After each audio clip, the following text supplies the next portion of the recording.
ইন্নাল্লাহা ইনদাহু ইলমুস সাআ ওয়া ইউনাজ্জিলুল গায়স ওয়া ইয়া'লামু মা ফিল আরহাম ওয়া মা তাদরি নাফসুম মাযা তাকসিবু গাদা ওয়া মা তাদরি নাফসুম বিআইয়ি আরদিন তামুত ইন্নাল্লাহা আলীমুন খাবীর। আর একটু মহব্বতে ও মুসলমান, ইন্নাল্লাহা ইনদাহু ইলমুস সাআ, কিয়ামত কখন হবে কে জানেন? কিয়ামত কখন হবে কে জানেন? কিয়ামত বললে আমরা বুঝি সারাটা দুনিয়া ধ্বংস হয়ে যাওয়া, দুনিয়া ধ্বংস হয়ে যাওয়ার নাম কিয়ামত। হ্যাঁ, এটা কিয়ামত, এটা বড় কিয়ামত। ও বন্ধুরা, সারাটা পৃথিবী এটা বড় পৃথিবী, বড় দুনিয়া, বড় জগৎ, এই জন্য এটার ধ্বংসের নাম কিয়ামত। মানব দেহ, প্রত্যেকটা মানুষের দেহ এক একটা করে ছোট জগৎ, এই জন্য এই ছোট জগতের ধ্বংসের নাম হলো মউত। এটা ছোট কিয়ামত। নবী বলেন মান মাতা ফাকাদ কামাত কিয়ামাতুহু, যে মরল তার কিয়ামত আরম্ভ হয়ে গেল। ও মুসলমান, তাহলে কে কখন মরব একমাত্র কে জানেন? আল্লাহর হাবিবের একজন সাহাবী হযরত আনাস ইবনে মালিক বর্ণনা করেন কিতাবুল আহকাম, বুখারী কিতাবুল আহকাম। হযরত আনাস ইবনে মালিক বলেন, মসজিদের দরজার বাহিরে আমি আর নবী, এমন সময় নবীর একজন সাহাবী এসে বলেন, মাতা সাআতু ইয়া রাসূলুল্লাহ, ওগো নবী কিয়ামত কখন হবে? নবী জবাব দেন না। আবার জিজ্ঞাসেন, মাতা সাআতু ইয়া রাসূলুল্লাহ, ওগো নবী কিয়ামত কখন হবে? নবী জবাব দেন না। 3 নাম্বার বার যখন জিজ্ঞেস করেছেন, ওগো নবী কিয়ামত কখন হবে? আল্লাহর নবী রাহমাতুল লিল আলামিন জবাব না দিয়ে পাল্টা প্রশ্ন করে বলেন, ফামা আ'দাত লাহা, সাহাবী কিয়ামতের জন্য কি প্রস্তুতি নিয়েছো? হযরত আনাস বলেন, নবীর এই হঠাৎ করে তাকে পাল্টা প্রশ্ন করার কারণে ফাকান্নার রাজুলা ইস্তাকানা, লোকটা যেন, সাহাবী যেন থমকে দাঁড়িয়েছে, একটু যেন কিং কর্তব্য বিমূঢ় হয়ে গিয়েছে। হঠাৎ করে নবী এমন করে বলেছেন, কি প্রস্তুতি নিয়েছো কিয়ামতের জন্য? সাহাবী একটু থমকে গিয়েছেন। কিছুক্ষণ পরে সাহাবী আবার স্বাভাবিক হয়ে আল্লাহর নবীকে বলতে আছেন, মা আদাতু লাহা কাবীরা সালাতিন ওয়ালা সিয়ামিন ওয়ালা সাদাকাতিন, ওগো আল্লাহর নবী কিয়ামতের জন্য আমি বেশি বড় নামাজ পড়ে, বেশি দান খয়রাত করে, বেশি রোজা রেখে প্রস্তুতি নিতে পারি নাই। ওয়ালাকিন্নী উহিব্বুল্লাহ ওয়া রাসূলা, তবে গো আল্লাহর নবী আমি আল্লাহ এবং আল্লাহকে ভালোবাসি। আস্তে কোন আস্তে কোন আস্তে কোন, তবে আমি আল্লাহ এবং আল্লাহর রাসূলকে ভালোবাসি। আল্লাহু আকবার কোন। ওই আপনারা ভালোবাসেন না? আপনারা ভালোবাসেন না? আল্লাহকে মহব্বত করেন না করেন না? আল্লাহর রাসূলকে করেন না করেন না? আরে মুসলমান, নামাজ না পড়লেও, রোজা না রাখলেও আল্লাহ এবং আল্লাহর রাসূলের মহব্বত এই দেশের মুসলমানের কলবে আছে। কথা কয় না, কথা কয় না। এই জন্য আল্লাহর বিরুদ্ধে, রাসূলের বিরুদ্ধে, কোরআনের বিরুদ্ধে কোনো কথা বললে নামাজি আর বেনামাজি নাই, সবাই তাদের বিরুদ্ধে ময়দানে ঝাঁপিয়ে পড়ে।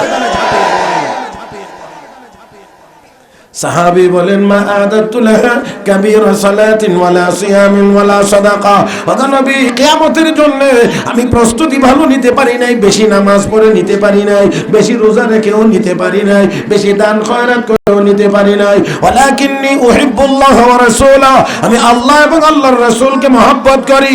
আল্লাহর নবী জবাব দিয়ে বললেন, আল মারউ মা মান আহাব্বা, যে যাকে ভালোবাসবে তার সাথে তার হাসর হবে, যে যাকে ভালোবাসবে তার সাথে তার হাসর হবে।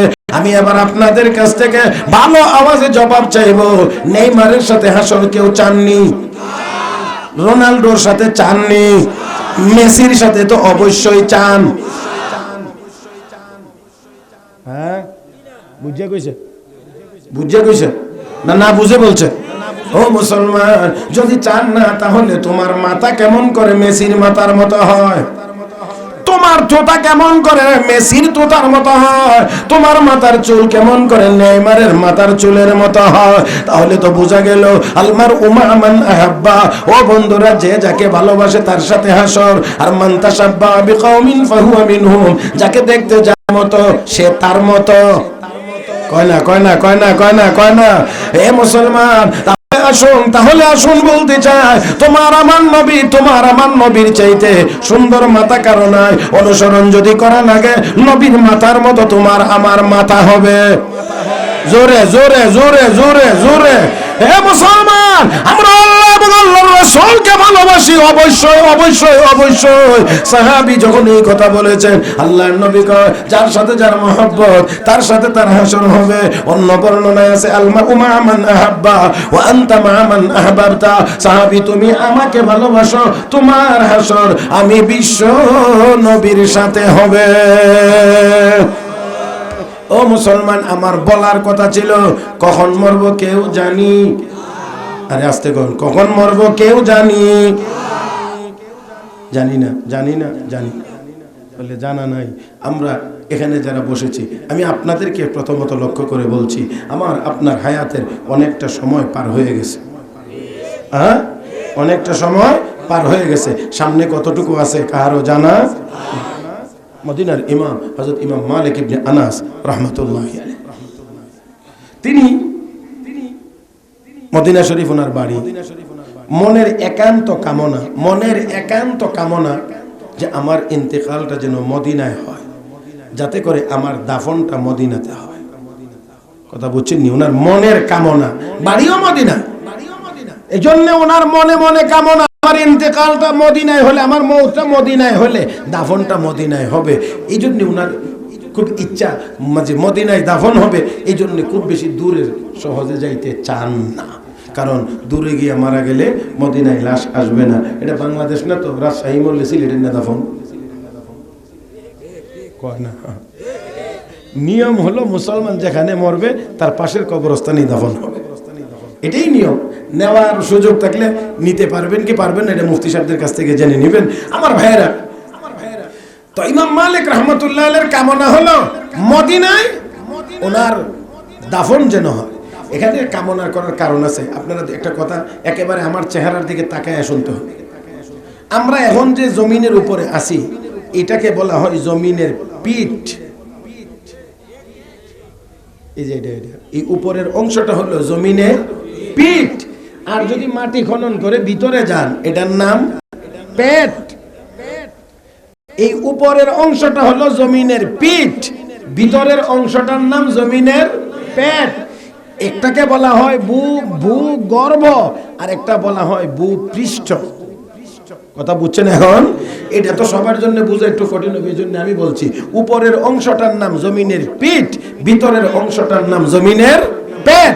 তো জমিনের পিঠের দিক দিয়া, পিঠ উপরের দিক দিয়া মক্কার ফজিলত বেশি। বুঝাইতে পারছি না? জমিনের উপরের অংশ দিয়া পিঠের দিক দিয়া মক্কার দাম বেশি, কারণ মক্কা আল্লাহর ঘর বাইতুল্লাহ অবস্থিত। কথা বুঝছেন না? এই বাইতুল্লাহ অবস্থিত। ইন্না আউওয়ালা বাইতিন ওয়াদিআ লিন-নাস লাল্লাযী বিবাক্কাতা মুবারাকান ওয়া হুদাল লিল আলামিন। আল্লাহর ঘর বাইতুল্লাহ অবস্থিত, যেখানে 1 রাকাত ফরজ নামাজ যদি কেউ আদায় করে 1 লক্ষ রাকাতের সওয়াব আল্লাহ তার আমলনামায় দান করে। কোন দিক দিয়ে মক্কা দামি? কোন দিক দিয়ে? জমিনের কোন দিক দিয়ে মক্কা দামি? পিঠের দিক দিয়া। পেটের দিক দিয়া মদিনা দামি, কারণ ওই জমিনের পেটে শুয়ে আছেন মুহাম্মদুর রাসূলুল্লাহ সাল্লাল্লাহু আলাইহি ওয়াসাল্লাম। ওই জমিনের পেটে শুয়ে আছেন নবীজি। এই জন্য জমিনের ভিতরের দিক দিয়ে মদিনার দাম বেশি। আমার ভাইয়েরা, এজন্য হযরত ওমর দোয়া করতেন, আল্লাহুম্মা রযুকনি শাহাদাতান ফি সাবিলিক ওয়াজআল মাউতি ফি বালাদি রাসূল। আল্লাহ আমার জন্য শাহাদাত নসিব করো। আল্লাহ কি নসিব করো? বলেন না কি?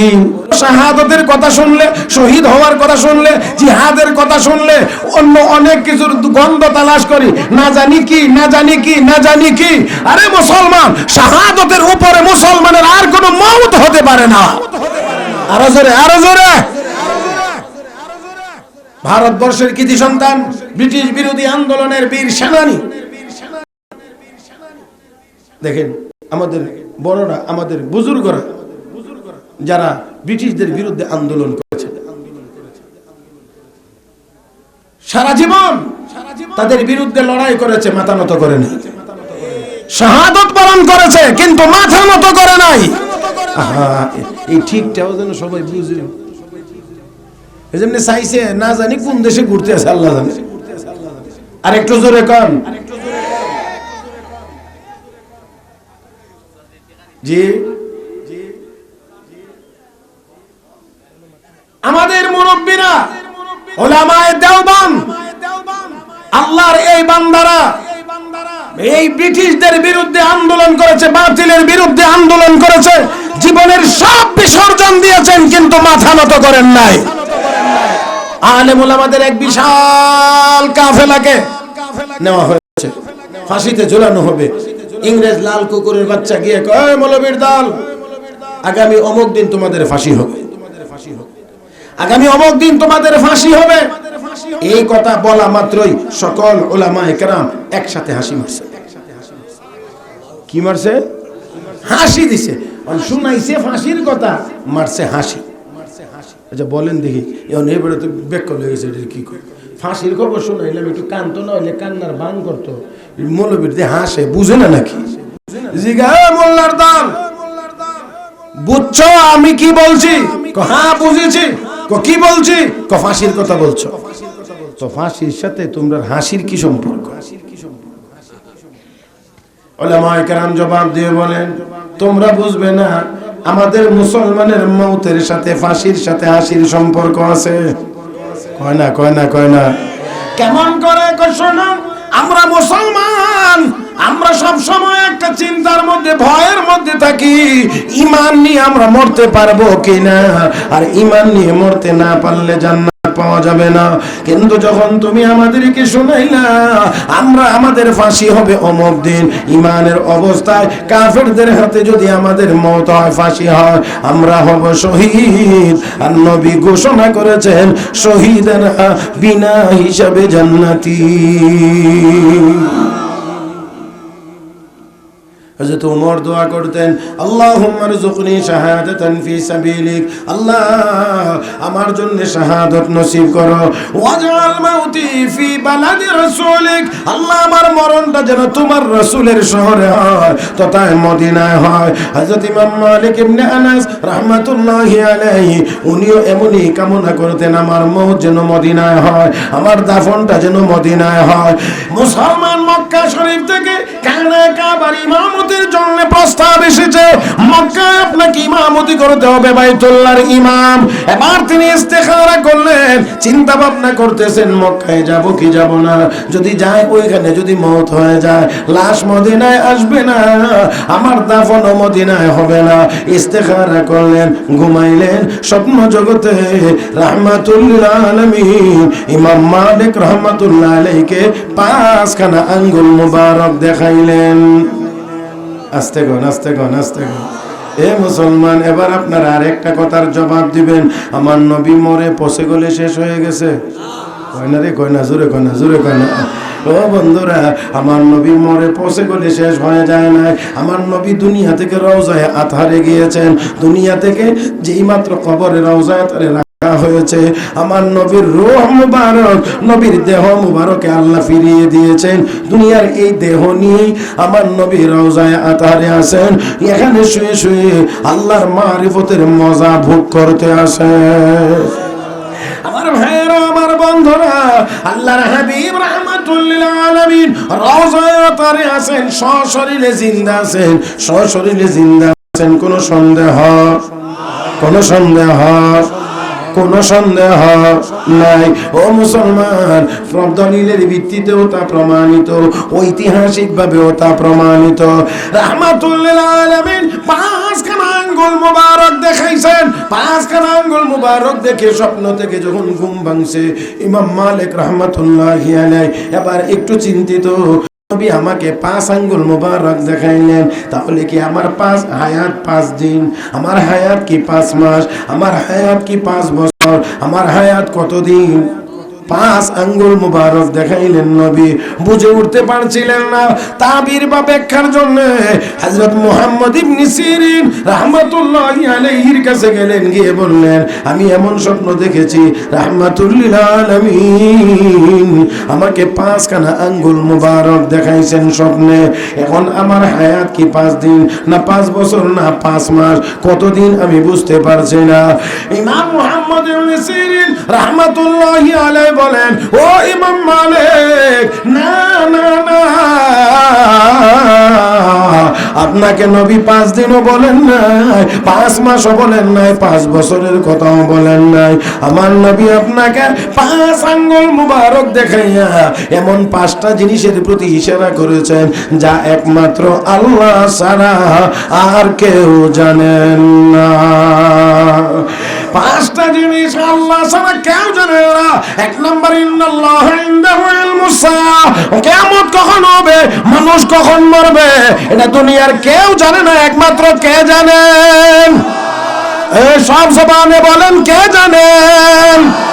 ওই উনাজ্জিলুল গায়স, বৃষ্টি হবে কি হবে না, হইলে কখন হবে, কতটুকু হবে, কোন কোন জায়গায় হবে, এটা একমাত্র কে জানেন? 2 নাম্বার, 3 নাম্বার, ওয়ায়ালামু মা ফিল আরহাম, মায়ের পেটের সন্তান ছেলে হবে না মেয়ে হবে, এটা দুনিয়ার কেউ জানেন না, একমাত্র কে জানেন? নাম্বার 4, ওয়া মা তাদরি নাফসুম মাযা তাকসিবু গাদা, আগামীকাল মানুষ কি কামাই করবে, কি খাবে কি না খাবে, এটা দুনিয়ার কেউ জানে না, একমাত্র কে জানেন? 5 নাম্বার, ওয়া মা তাদরি নাফসুম বিআইয়ি আরদিন তামুত, মানুষ জানে না জমিনের কোন জায়গায় তার মওত হবে, কাদিপুর হবে না তাজপুর হবে না সিলেট হবে না ঢাকায় হবে না অন্য কোন জায়গায় হবে, এটা দুনিয়ার কেউ জানেন না, একমাত্র কে জানেন? আমার ভাইয়েরা, আসুন, আমার সবগুলো কথা আমার মূল আলোচনা না, আমি শুধুমাত্র বলতে চাইছি আমরা ছিলাম না, পাঠাইছেন আল্লাহ, আমরা যাব না, আমাদেরকে নিয়ে যাবেন কে? আল্লাহ। তাহলে যাইতেই না, বাঁচার কোনো সুযোগ আছে? হ্যাঁ, বাঁচার কোনো সুযোগ আছে? মনে হয় আমরা গরিব যারা তারা যাব, ধনীরা যাবে না। হ্যাঁ, মনে হয় যারা আপনার সাধারণ মানুষ তারা যাব, আলেমরা মনে হয় যাবে না। ও মুসলমান, আমরা কর্মীরা যাব, আমাদের নেতারা যাবে না। হ্যাঁ হ্যাঁ হ্যাঁ হ্যাঁ হ্যাঁ, নেতারা মনে হয় যাবে না। জানি না, আমরা বর্তমান দুনিয়ার নেতারার দিকে তাকাইলে বোঝা যায় এরা মরতো না। বাবারে বাবা, নেতার বয়স 80 বছর হয়েছে, এরপরও সপ্তাহে 3 বার খালি সাঁসে হবে। কয় না কয় না কয় না, 80 বছরের উপরে তুই তা সপ্তাহে 3 বার ক্লিন করে পারে না, 70টা গোসায় গুড়িটা শুদ্ধ উড়াইলে তো এরপরে মাশাআল্লাহ। মিশা কথা কেউ কয় না, কেউ মিথ্যা কথা কয়। হ্যাঁ, আল্লাহ মাফ করুন, আল্লাহ মাফ করুন। না, আমি অত দূর পর্যন্ত যেতাম না, কারণ এরা বড় মানুষ, বেজাল আছে ভরে। মুহতারাম হাজিরিন, তাহলে বলছিলাম শুধু কর্মীরাই যাব না, নেতারাও যাবে। মনে হয় আমরা বাংলাদেশের নেতারাই শুধু যাবে, ইন্ডিয়ান নেতারা মনে হয় যাওয়া লাগবে না। দাদারা যাও, দাদা কেডা, দাদা কেডা, দাদা কেডা, মোদি। ও আচ্ছা, চিনেন, তাহলে দেখা যায় আমরা দাদারও যাওয়া লাগবে না, লাগবে না। আমেরিকার প্রেসিডেন্টের মনে হয় যাওয়া লাগবে না। হে মুসলমান, যাওয়া থেকে বাঁচার ক্ষমতা কাহার? কয় না কয় না কয় না কয় না। কবে যাবেন? 1 মাস পরে, 1 বছর পরে, 1 সেকেন্ডেরও কোনো গ্যারান্টি নাই নাই নাই নাই। ও মুসলমান, যেখানে 1 মিনিট, 5 মিনিট, 10 মিনিট বাঁচার কোনো গ্যারান্টি নাই, এমন দুনিয়া কামাই করতে যাইয়া, এমন দুনিয়া জমাইতে গিয়ে আল্লাহর জান্নাত ভুলে যাওয়া কোনো বুদ্ধিমানের কাজ হতে পারে না। জোরে জোরে। ও মুসলমান, কতজন দুনিয়া জমাইছে, সবাই কিন্তু যাইতে হয়ে গেছে, অনেকে চলেই গেছে। হ্যাঁ, আমার যেই কথাটা বলার জন্য আমি এতটুকু ঘুরাইলাম সেটা হলো এই, তাহলে যাওয়াটা অনিশ্চিত না নিশ্চিত? হয় না রে, যাওয়াটা অনিশ্চিত না নিশ্চিত? শুধু বুড়ারা না জোয়ানেরাও? তাহলে সবার যাওয়া যদি নিশ্চিত হয়, তাহলে এবার একটি কথার জবাব আপনারা আশা করি বুঝে শুনে একটু আওয়াজ করে দিবেন, সোজা হয়ে যাবেন না গিয়ে সোজা হবেন? এমনি কই ঘুরাবেন আমার দিকে ফিরেন, আপনি দিবে হয়ে রয়েছে আমার দিকে সোজা। আমি আলেম মানুষের চেহারাটা বারবার দেখবো, সগিরা গুনাহী মাফ হবে। কথা কোন ঠিক না? একটু চাইলে একটু চেহারা দেখতে পারবো, গুনাহ মাফ হবে। আলেমের চেহারা দেখলে সব, এটা আমি কইছি না নবী কইছে? কথা কয় না, কথা কয় না। এবার কারো ভালো লাগুক আর না লাগুক, কারো পেট ফুলুক আর যা কিছুই হোক, আলেমের চেহারা দেখলে গুনাহ মাফ হয়। নবী বলছেন তোমার চেহারা দেখলে গুনাহ মাফ হয় না। মুহতারাম হাজিরিন, এবার বলেন বলেন বলেন, সোজা হয়ে যাব না গিয়ে সোজা হব? সোজা হইয়া না, মরার পরে কেউ আর বেহাতায় না। আমি কয়দিন আগে এক জায়গায় নামাজ পড়তে গেছি, তো নামাজের সময় দিয়ে আমার আগের কাছারে এক মুসল্লি বেড়া মা ও মা, আমি গিয়ে ইমামের কেরাত চলে হল, বেড়া দিন পরে বুঝছি যে বেড়া গুজা, কারণ ছায়া দেখছি হাত ইহনো, তো কেরাতের সময় তো হাত ইহনো বান্ধা থাকে, কিন্তু বেটার রুকুল লাগে আর নড়াচড়ার কোনো দরকার নেই। খালি ইমাম সাহেব যখন কইছে আল্লাহু আকবার, তখন এখানের হাতটি এখানে গেছে। তখন বুঝলাম যে আরে লোকটা তো গুজা হয়ে গেছে। আমার ভাইয়েরা, এই এমন গুজা না আরো গুজাও আমি দেখছি, কিন্তু মরার পরে কোন একজন মানুষকে আপনারা দেখেন নাই যে গুজা মানুষটা গুজা ছিল, মরার পরে সোজা হয়ে গেছে। বুঝাইতে পারছি না? তো মরার পরে সোজা না সোজা হয়ে মরা? না সবাই মনে রাজি না। আমি আবারও বলছি, আবারও জিজ্ঞেস করছি, মরার পরে সোজা হইব না সোজা হয়ে মরব? সোজা হয়ে মরতে হবে। এবারে আপনাদেরকে শোনাই হাকিমুল উম্মত মুজাদ্দিদ মিল্লাত হযরত মাওলানা শাহ আশরাফ আলী থানভী রাহমাতুল্লাহ আলাইহি লিখেন, বাদশা কিরমানি আফগানিস্তানের শাসক, বড় আল্লাহওয়ালা দিনদার মানুষ, খুব পরহেজগার মানুষ। মেয়ে একটা আল্লাহওয়ালি, অত্যন্ত আল্লাহওয়ালি। বাদশার ঘরে আল্লাহওয়ালি মেয়ে হয়। আরে বাবা, এখন তো আল্লাহওয়ালি মেয়ে বাবা বড় কঠিন হয়ে যাচ্ছে। কয় না কয় না কয় না, আল্লাহওয়ালি মেয়ে পাওয়া এখন বড় কঠিন হয়ে যাচ্ছে। কারণ কি? কারণ আমাদের মেয়েরা এখন ফুটবল খেলে, আমাদের মেয়েরা এখন ক্রিকেট খেলে।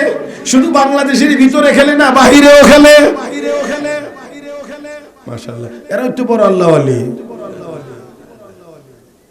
বুঝাইতে পারছি রে? আপনারা আমার উপরে খুব বেজার মনে হইতেছে আজকে নাকি? হ্যাঁ মুসলমান তো যারা জাতীয় দলে হয়ে ফুটবল খেলে, আমাদের মেয়েরা বিদেশ গিয়ে আমরা কি করব? ক্রিকেট খেলে আমাদের মেয়েরা বিদেশ গিয়ে হাজার হাজার না সারা পৃথিবীর দর্শক, কেউ বা সরাসরি, কেউ বা মিডিয়ার বরকতে তাদেরকে দেখতে এসে আমাদের গর্ব। মুসলমান বাবা, মুসলমান মা তার মুসলমান মেয়েটাকে এইভাবে করে ফুটবল আর ক্রিকেট খেলার জন্য ছেড়ে দিয়েছে বিদেশের বাড়িতে যাওয়ার জন্য। আর আমরা কিছু মানুষ আছি গর্ব করতে আছি, আমাদের মেয়েরা খুব ভালো খেলছে। কথা ঠিক না? আমাদের মেয়েরা খুব ভালো খেলছে। হে মুসলমান, আমার উপরে রাগ করার কোনো অবকাশ নাই, সুযোগ নেই। মুসলমানের মেয়েরা থাকবে ঘরে, প্রয়োজনে যাবে বাহিরে, তবে যাইতে গেলে ঢেকে ঢুকে যাবে। এটা কি আমার কথা? কার কার? وقرن في بيوتكن ولا تبرجن تبرج الجاهلية الأولى وأقمنا الصلاة وآتينا الزكاة وأطعنا الله ورسوله إنما يريد الله ليذهب عنكم الرجس أهل البيت ويطهركم تطهيرا। আল্লাহ গো, মুসলমান মহিলারা ঘরের ভিতরে থাকো, ঘরের ভিতরে থাকো, ঘরের ভিতরে থাকো। প্রয়োজন যদি হয় বাইরে যাওয়ার, তাহলে জাহিলিয়াতের যুগের মহিলাদের মতো নগ্ন হয়ে যায় না, আটো-সাটো কাপড় পরিধান করে যায় না, টাইট ফিট কাপড় পরে মহিলারা মেয়েরা বাইরে যায় না। বাইরে যদি যাওয়া লাগে, ঢিলা ঢালা কাপড় উপর দিয়ে চাদর জড়াইয়া, তোমাকে দেখে যেন পকেটেরা দুষ্টামি করার কোনো সুযোগ না পায়। কয় না কয় না কয় না কয় না ও মুসলমান, কিন্তু এখন চলবে কাপড় বড় শর্টকাট। মাঝে মাঝে যা দেখি, এটা তো ওয়াজের মাঠে বর্ণনা করা আমার পক্ষে সম্ভব না। যা দেখি আর কি চোখে। এই গত 23 তারিখে গত শুক্রবারে আমার জুমার আগে বয়ান ছিল নাজিরহাট মাদ্রাসা চট্টগ্রাম। জুমার আগে বয়ান করে জুমার পরে জুমা পড়ছি হাটাজারিতে, তারপরে গেছি এয়ারপোর্টে, বিমানে গেছি, ঢাকা গিয়া করছি 2 মাহফিল। পরের দিন আবার 9:45 আবার গেছি চট্টগ্রাম, গিয়া জোরের পরে বয়ান করছি চারিয়া। আমার এটা বলা উদ্দেশ্য না, মূল উদ্দেশ্য হলো এই বিমানে উঠতে গিয়া বিমানবন্দরের ভিতরে, বিমানের ভিতরের প্যাসেঞ্জার ওটা নামা, যা আমার এই 2 চোখে দেখছে, এটা আপনারা সামনে যদি বর্ণনা করি আপনারা কইবেন সর্বনাশ, এই হুজুরের ওয়াজি শুনুন যেত না। এমন অবস্থা, বড় অবাক হইলাম।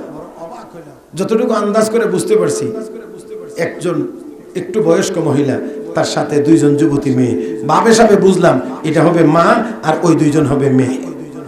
মহিলা বিমানের সিটে বসে মাশাআল্লাহ দেখি তসবিহ পড়ে, কিন্তু যে মেয়ের যে অবস্থা, এই অবস্থায় কোনো একজন মুসলমানের মেয়ে এরকম মায়ের সামনে এতটা এরকম ভাবে চলতে পারে, এটা চোখে না দেখলে বিশ্বাস করা যায় না। মুহতারাম হাজিরিন, এই জন্য আমি বলছি যে বিবরণ দেওয়া সম্ভব না, কারণ এটাও রুচির বাহিরে চলে যায়, সেই জন্য বিবরণ দিতে পারলাম না।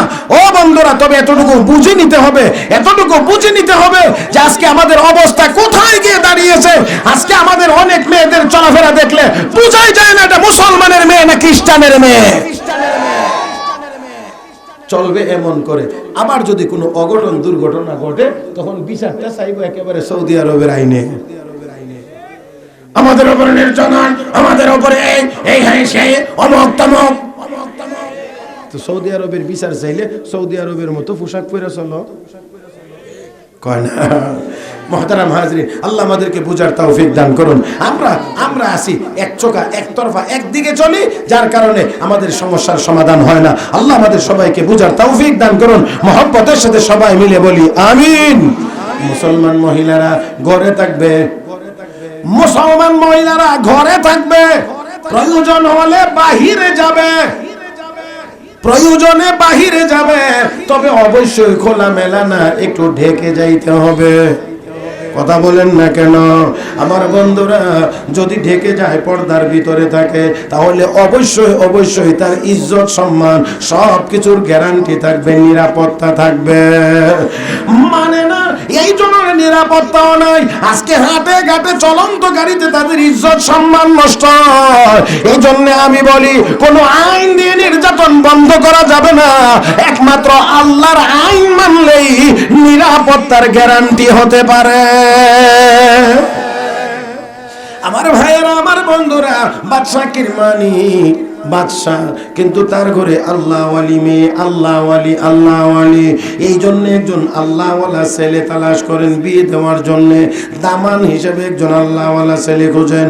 একদিন গিয়েছে মসজিদে নামাজ পড়ার জন্য, গিয়ে দেখে একজন যুবক অত্যন্ত একাগ্রতার সহিত নামাজ পড়তে আছে, অত্যন্ত সুন্দরভাবে, একেবারেই এত সুন্দর, বাদশা থেকে অভিভূত হয়ে গেছেন। যৌবনের সকল পাগলামি দমন করে যেই যুবক এত সুন্দর করে নামাজ পড়তে পারে, অবশ্যই ছেলেটা আল্লাহওয়ালা হবে। ও বন্ধুরা, সব জিনিস দিয়ে বোঝা লাগে না, এত সুন্দর করে নামাজ যার মাধ্যমে বোঝা যায় ছেলেটা অবশ্যই আল্লাহওয়ালা হবে। বাদশা কিরমানি নিজেই তার নামাজ শেষ করার পরে অপেক্ষা করতে লাগলেন। ওই যুবকের নামাজ শেষ, এবার যুবকের সামনে গিয়ে দাঁড়ায় কয়, আসসালামু আলাইকুম ওয়া রাহমাতুল্লাহ। যুবক, তুমি কি আমাকে চেনো? না, আমি চিনি না। আমি বাদশা কিরমানি। যুবক নিজেকে একটু গুছিয়ে দাঁড়াইলেন, কি বলতে চান? যুবক, আমার ঘরে একজন মেয়ে আছে, এই মেয়েটাকে আমি তোমার কাছে বিয়ে দিতে চাই। যুবক ডাক দিয়ে কো, বাদশা, আপনি বাদশা, আপনার মেয়ে তো বাদশার মেয়ে, আমি একজন সাধারণ পরিবারের সন্তান, আমার ঘরে কি আপনার বাদশার মেয়ে মানাইবে? বাদশা ডাক দিয়ে কো, যুবক, আমি তো অবশ্যই তোমার কাছে বিয়ে দেওয়ার জন্য বলছি, না না, আমার ঘরে বাদশার মেয়ে মানাইবে না। আমার বন্ধুরা, বাদশা বুঝতে পেরেছে, সে একটু টেনশনে আছে, চিন্তিত, কারণ বাদশার মেয়ে, বাদশাহী চাহিদা, এই জন্য তার ক্রিম পাউডার, তেল সাবান, বেশি লাগবে, উন্নত মানেরটা লাগবে, বিদেশিটা লাগবে, দেশিটা দিলে হবে না, লন্ডনিটা লাগবে। এই জন্য বুঝতে পেরেছে বাদশাটা দেখো যুবক, টেনশনের কোনো কারণ নাই, টেনশনের কোনো কারণ নাই। কারণ হলো আমার মেয়েটাও আল্লাহওয়ালি। ও মুসলমান, তিনি আল্লাহওয়ালি বলে কি বুঝাইতে চাইলেন? তা যা বুঝাইতে চাইলেন তা হলো এই, আল্লাহওয়ালি যদি হয় তাহলে দুনিয়ার চাহিদা কম হয়। কয় না। এই জন্য ওই যে হুজুর আলেমুলামারা বউরে পর্দার ভিতরে রাখে, নামাজ পড়তে বলে, রোজা রাখতে বলে, আর হুজুরের বউ তো এমনি নামাজি হয়, যার কারণে এদের চাহিদাও কম হয়। সাবান দিলেই হয়, পাউডার দিলেই হয়, ক্রিম একখান দিলেই হয়, কাপড় কম দামি দিলেও চলে। ও বন্ধুরা, এত চাহিদা নাই। যদি তোমার তো বেশি দামি কাপড় দিতে পারছি না, হুজুরের বউ ঘুরে কয় দামি দিলেও আপনিই দেখবেন, কম দামি দিলেও আপনিই দেখবেন। ইয়েস বলে, মাশাআল্লাহ। হে হুজুর ওই ইংরেজি জানো, হুজুরে কই ইয়েস বলে, দামি দিলেও আপনি দেখবেন, কম দামি দিলেও তো আপনিই দেখবেন, আমি আর কারে দেখামু? হ্যাঁ সেরে লেছি, জি জি আমি সেরে লেছি, জি জি জি আলহামদুলিল্লাহ আলহামদুলিল্লাহ। এ ভাই ডাইরেক্ট হুজুর চলে আসবেন, এরপরে আর কোনো কাম চলবে না, 1 মিনিটের মধ্যে শেষ করি, 1 মিনিটের মধ্যে শেষ। না আমি তো আমার ওয়াজ তো শেষ করতে হবে। না আমি অতদিন ওয়াজ করে কি আমি অত বেকল রয়েছি? হ্যাঁ, এই ওয়াজের বয়স আমার 31 বছর আলহামদুলিল্লাহ চলতেছে, তো আমি কি এখন অত বেকল রয়েছি? একটু কি আর বুদ্ধি শুদ্ধি হয়েছে না? এরপর আমি বিমানে যাই, আমি কি ছোট হুজুর রয়েছি? হ্যাঁ, এরপরে তারপরে আবার জীবনের প্রথম যেদিন বিমানে উঠছি, বিমানে আইসা সিলেট নামছি, এরপরে আইসি কুমারগাঁও বাস স্ট্যান্ড, আয়া দিহি চাতকের গাড়ি নেই, এখন কি করবো? পরে ট্রাকে উঠছি, যে বিমান থেকে ট্রাকে। মাশাআল্লাহ, এটা আমার জীবনের ইতিহাস। বাস ভাই যারা সাড়ে আওয়াজ করেন, আল্লাহর রাস্তে আপনাদের হাত ধরে অনুরোধ করছি, দয়া করে আমার আশেপাশে দেখে আওয়াজ করবেন না। মুহতারাম হাজিরিন, আসুন, বলছিলাম যে আল্লাহ ওয়ালি বলে কি বুঝাইতে চাইছেন? চাহিদা কম। আরে যারা নেককার হয় এরা স্বামীর কাপড় চোপড় এটার লাগি এত বেশি জ্বালায় না। আর যত ম্যাডাম দেখে আনবেন, ম্যাডাম লেডিস, এটা এসে দেখব ইতানি আমি ফিনছি, বাপের বাড়িতে আমি ইতা ফিনছিলাম, কথা কয় না। যাও যুবক, বাড়ি থেকে লোকজনকে নিয়ে মসজিদে চলে আসো। আমি আমার মেয়ের ইজিন নিয়ে মসজিদে চলে আসতেছি। বাড়িতে গিয়ে কমারে, তোর জন্য একজন স্বামী হিসেবে ছেলে পছন্দ হয়েছে, ছেলেটা আল্লাহওয়ালা নেককার, তোমার কি মতামত? মেয়ে কয় আব্বা, যদি আল্লাহওয়ালা হয় কোনো আপত্তি নাই। এবার বুঝছেননি, আল্লাহওয়ালা হইলে আপত্তি নাই, এই কথা কোনো ম্যাডামে বলবে না, লেডিসে বলবে না। যদি নেককার আল্লাহওয়ালি হয় তাহলে বলবে আব্বা আল্লাহওয়ালা হইলে আপত্তি নাই। মসজিদে গিয়েছি, বিয়ে হয়ে গেছে, এবার কো ও দামান রুমটা একটু সুন্দর করে গুছাও, সাজাও, আমার মেয়েটাকে তোমার রুমে আমি পৌঁছাইয়া দিতে আসি। সুন্দর করে সাজাইয়া নববধূকে নিয়ে নতুন স্বামীর ঘরে যখন দিয়েছে, একটু এদিক ওদিক দেখলেন, অতঃপর কাঁদতে শুরু করলেন। মেয়ের কান্না দেখে, বউর কান্না দেখে স্বামী মনে মনে ভাবছে আমি গরিব মানুষ, আমার ঘর দেখে মেয়ে আমার বউর পছন্দ হয় না, এই জন্য এখন কাঁদতে আছে। ডাক দিয়ে কয় আমি তো বিয়ে করতে চাইছিলাম না, শ্বশুর আব্বাই তো আমাকে রাজি করাইলেন, এখন তুমি আমার দারিদ্রতা দেখে কেন কাঁদতে আসো? না স্বামী না, আমি দারিদ্রতা দেখে কাঁদি না, আমার কান্নার কারণ হলো আরেকটা।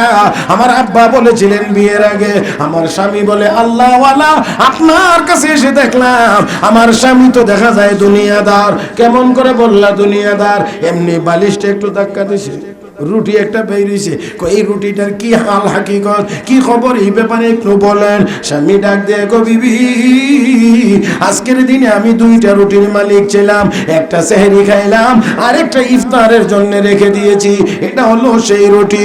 বিবি ডাক দিয়ে কো নতুন বউ ডাক দিয়ে কো স্বামী, আমার কান্নার কারণ তো এখানেই, এই জায়গা, কারণ হলো আমি আমি আমি আমি চিন্তা করে পাইতেছি না রুটি আপনি ইফতারের জন্য কেমন করে রাখলেন।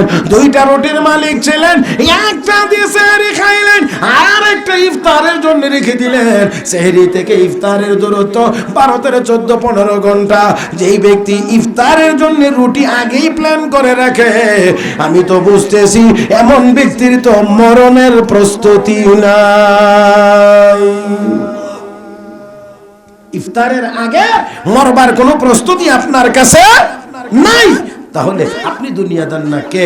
এবার আপনি একটু চিন্তা করেন যে বাদশার মেয়ে আল্লাহ ওয়ালি কতটুকু পর্যন্ত অ্যাডভান্স, যে 2টা রুটি একটা সেহরি খাইছে আর একটা ইফতারের জন্য রেখে দিয়েছে। এতে করে বোঝা যায় ইফতারের আগে মরবার কোনো পরিকল্পনা নাই। এখন আপনারা আওয়াজ করে বলুন, তাহলে আমরা কতক্ষণ বাঁচবো বলে কোনো গ্যারান্টি আছে?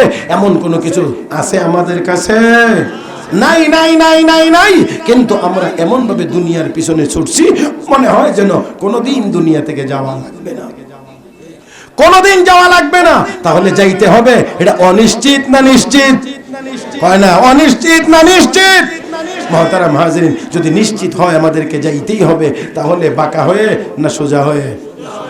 এই মরে সোজা না সোজা হয়ে মরা?